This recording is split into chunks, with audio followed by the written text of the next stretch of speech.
देखिए, चिराग की हसरत एनडीए में महाभारत। बिहार के सियासी गलियारे से आई एक दिलचस्प खबर आपको बताते हैं, जिसमें अभिमन्यु भी है, अर्जुन भी, शकुनी भी और धृतराष्ट्र भी। युवा बिहारी चिराग पासवान और उनकी पार्टी की महत्वाकांक्षा बिहार में चुनाव जितना करीब आ रहा है, उतना ही रह रहकर जोर मार रही है। कानून व्यवस्था के मसले पर अपनी ही सरकार पर उंगली उठा चुके चिराग पासवान के लिए स्थिति कुछ ऐसी है कि छुपाना भी नहीं आता और खुलकर बताना भी नहीं आता। संकेतों का सहारा लेकर अपनी सियासी महत्वाकांक्षा का प्रदर्शन करते रहे हैं चिराग पासवान। बिहारी फर्स्ट की बातें करने वाले चिराग 25 विधानसभा चुनाव के माध्यम से बिहार की राजनीति में अपने सुनहरे भविष्य को लेकर सबसे बड़ा सियासी दांव खेलने की हर मुमकिन कोशिश में जुटे हैं।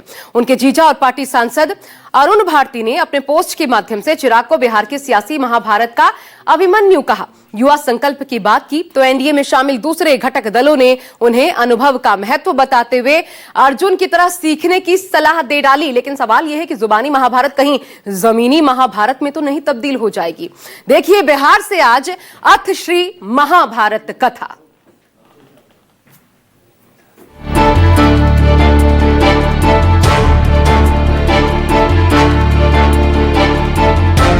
पितामह कौन है, धृतराष्ट्र कौन है, महारानी गांधारी कौन है, शकुनी कौन है, कुछ चीज़ें मैं आपके इंटरप्रिटेशन पर छोड़ता हूं।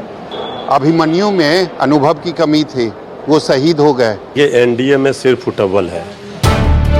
बिहार के सियासी रण में अब महाभारत के किरदारों की एंट्री हो गई, जिसने बिहार में सियासी महाभारत छेड़ दी।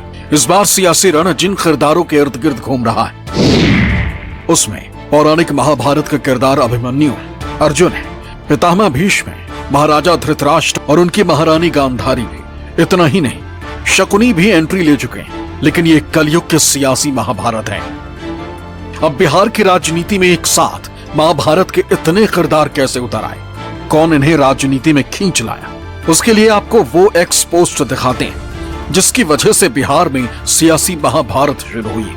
इस पोस्ट में लिखा है कि महाभारत के 4 प्रमुख पात्र जिन्होंने समय का मान नहीं रखा, पितामह भीष्म, महाराज धृतराष्ट्र, महारानी गांधारी, महाराज शकुनी। नहीं, सभी का सम्मान है, बात सिर्फ समय की।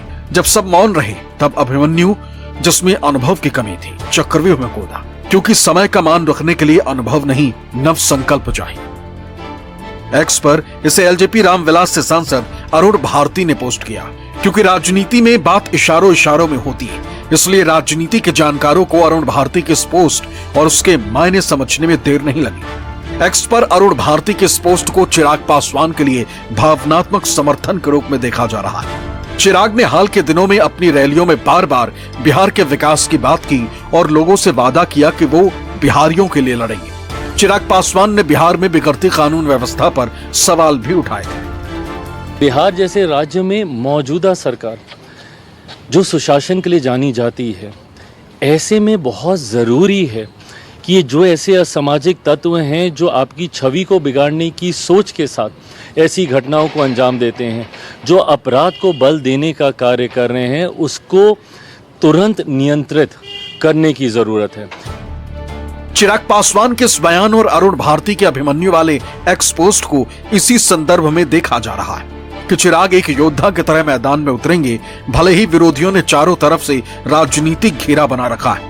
वैसे अरुण भारती ने महाभारत के किरदारों का जिक्र तो किया, लेकिन किसके संदर्भ में, किसके लिए क्या किरदार रखा, इस पर खुलकर नहीं लिखा।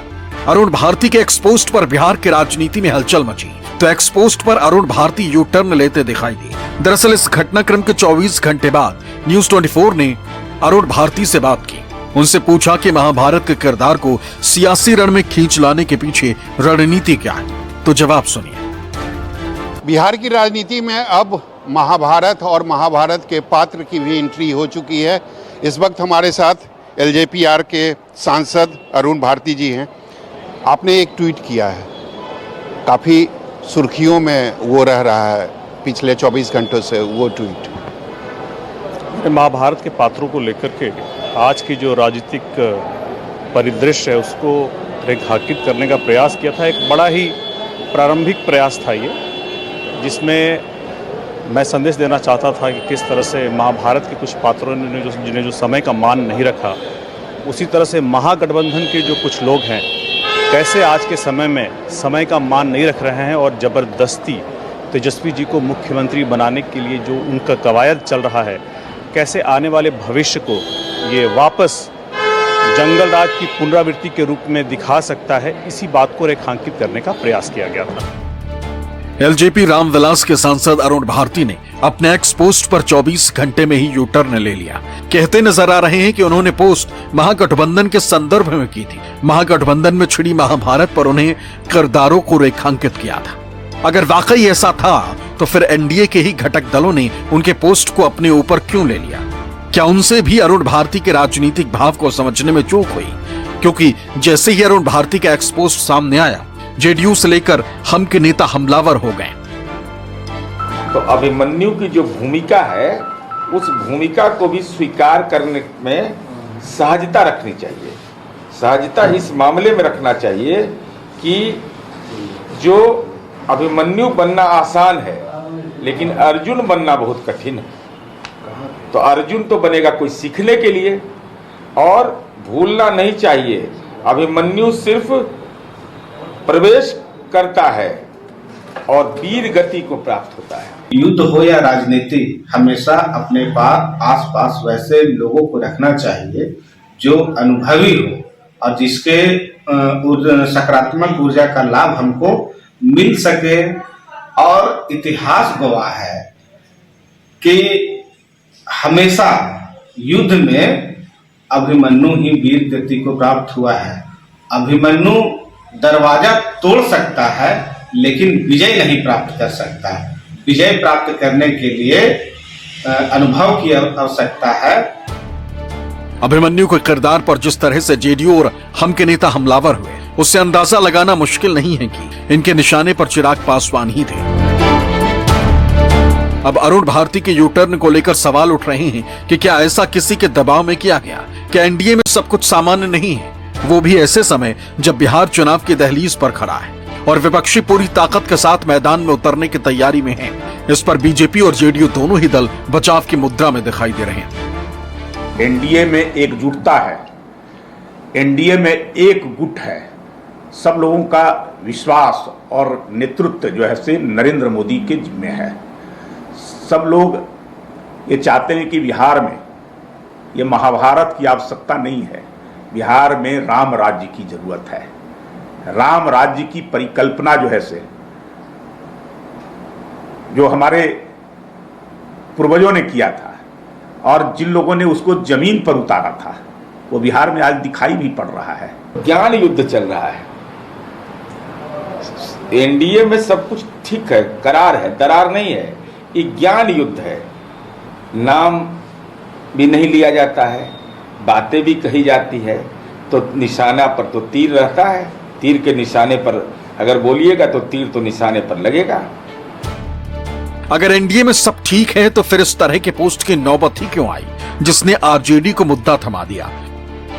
अब आरजेडी की तरफ से कहा जा रहा है कि अरुण भारती ने यू टर्न दबाव में आकर लिया है और एनडीए में सिर्फ फुटअव्वल के हालात हैं। एनडीए में सिर्फ फुटअव्वल है। एलजेपीआर चिराग पासवान जी की पार्टी के माननीय सांसद जिन्हें ट्वीट करके आदरणीय जीतन बाबू मांझी जी पर, आदरणीय नीतीश कुमार जी पर निशाना साधा, और जब हाई कमान का दबाव आया तब यू टर्न ले रहे हैं। देखिए, उनको एलजेपीआर को द्वंद्व वाली राजनीति नहीं करना चाहिए। जो भी हो खुलकर सामने आना चाहिए। उनको सीट ज़्यादा मिलना है नहीं। सत्ता की मलाई जेडीयू बीजेपी मिलकर खा रही है और इनको झुंझुना थमा रही है, तो उसी से वो परेशान है। अब वो कह रहे हैं कि ना ये तो विरोधियों के लिए था। अरे भाई, पहले वहाँ अपने एनडीए में सलटिए ना। तेजस्वी जी के साथ तो जनता खड़ी है, तेजस्वी जी से कहाँ लड़ाई? लड़ाई आपकी वहाँ एनडीए में है। न्यूज 24 से बातचीत में अरुण भारती ने कहा कि महाभारत के किरदार का जिक्र उन्होंने महागठबंधन के दलों के नेताओं के संदर्भ में किया है, लेकिन जब उनसे पूछा गया कि अगर ऐसा है तो फिर धृतराष्ट्र, गांधारी और शकुनी जैसे किरदारों का जिक्र किनके लिए किया गया है, तो यहाँ भी वो बातों को गोलमोल घुमा गए। अगर महागठबंधन की बात करें तो भीष्म पितामह कौन है, धृतराष्ट्र कौन है, महारानी गांधारी कौन है, शकुनी कौन है? मुझे लगता है कि प्रेस के साथ ही विद्वान हैं और कुछ चीज़ें मैं आपके इंटरप्रिटेशन पर छोड़ता हूं, आपके विचार के लिए मैं छोड़ता हूं। लेकिन आपके जो सहयोगी पार्टी हैं वो अब पलटवार कर रहे हैं आपके ट्वीट पर। वो कह रहे हैं कि अभिमन्यु में अनुभव की कमी थी, वो शहीद हो गए। अभिमन्यु बनना आसान है, कृष्ण और अर्जुन बनना काफ़ी मुश्किल है। देखिए, मैंने तो ये ट्वीट जो था महागठबंधन को लेकर के था। अब कौन साथी क्या इसका मतलब निकाल रहे हैं, इस बारे में कहना मेरे लिए बड़ा ही मुश्किल है। मैंने जो लिखा मैं उसके लिए जिम्मेदार हूं, आपने जो समझा उसके लिए मैं जिम्मेदार नहीं हूं। Thank you. राजनीति के जानकारों का मानना है कि अरुण भारती की ये पोस्ट चुनावी मौसम में एक रणनीतिक चाल भी हो सकती है, जिससे पार्टी के भीतर चिराग की छवि अकेले लड़ने वाले योद्धा के रूप में बनाई जा सके। यह बयान उस नैरेटिव को मजबूत करता है कि चिराग किसी गठबंधन या सियासी मजबूरी से बंधे नहीं हैं, बल्कि वो खुद को बिहार का अभिमन्यु मानते हैं, जो चक्रव्यूह को भेदने की क्षमता रखता है। कैमरा पर्सन ऋषिक के साथ सौरभ कुमार, पटना, न्यूज़ 24। तो बिहार की सियासी महाभारत जब एलजेपी रामविलास के इर्द गिर्द घूम रही है, ऐसे में एनडीए में चिराग पासवान की भूमिका और उसके असर का जिक्र ना हो, ऐसा नहीं हो सकता। और इसके पीछे कारण है साल 2020 का विधानसभा चुनाव और उसका नतीजा। 2020 में एलजेपी का विभाजन नहीं हुआ था, याद कीजिए। टूट से पहले पार्टी ने अपने दम पर 137 सीटों पर चुनाव लड़ा था। हालांकि ज्यादा कुछ हासिल नहीं हुआ, मात्र 1 सीट पर जीत मिली और 9 सीटों पर दूसरे नंबर पर रही, जिसका सीधा नुकसान जेडीयू को हुआ। आपको याद दिलाते हैं 2020 में दरअसल क्या हुआ था, क्यों इतने अहम हो जाते हैं चिराग पासवान। तो जेडीयू के खिलाफ सीधा जंग का ऐलान किया था। जेडीयू के खिलाफ उन्होंने प्रत्याशी उतारे थे, 137 प्रत्याशी उतारे थे। सीधी चुनौती दी थी जेडीयू को और जेडीयू का नुकसान हुआ इससे। इनफैक्ट एनडीए को इससे बड़ा नुकसान हुआ, क्योंकि देखिए क्या हुआ। दरअसल नुकसान इसलिए क्योंकि पासवान वोटों का बंटवारा जो था वो देखने को मिला। विभाजन, एलजेपी में 32% गए, एनडीए में 17% आए। नतीजा, जेडीयू को कम से कम 20 सीटों पर हराने में एलजेपी ने भूमिका निभाई और जेडीयू की सीटों में कमी देखने को मिली। कितनी बड़ी कमी थी ये भी देख लीजिए। 2015 की तुलना में 71 सीटें और फिर 2020 में मात्र 43 सीटों पर सिमट गई जेडीयू। इससे एनडीए कमजोर हुआ। सबसे बड़ा डेंट नीतीश कुमार को लगा। कैसे लगा वो डेंट? इस प्रकार की नीतीश की छवि सीधा प्रभावित हुई। एलजेपी ने नीतीश कुमार और जेडीयू पर लगातार हमले किए, जैसे रोजगार, बाढ़ राहत और कोविड-19 प्रबंधन में कथित अक्षमता को मुद्दा बनाया और जेडीयू के खिलाफ इन तमाम फैक्टर्स ने अपना असर जमकर दिखाया। अब आपको हम दिखाते हैं बिहार में एक और चीज चल रही है, वो है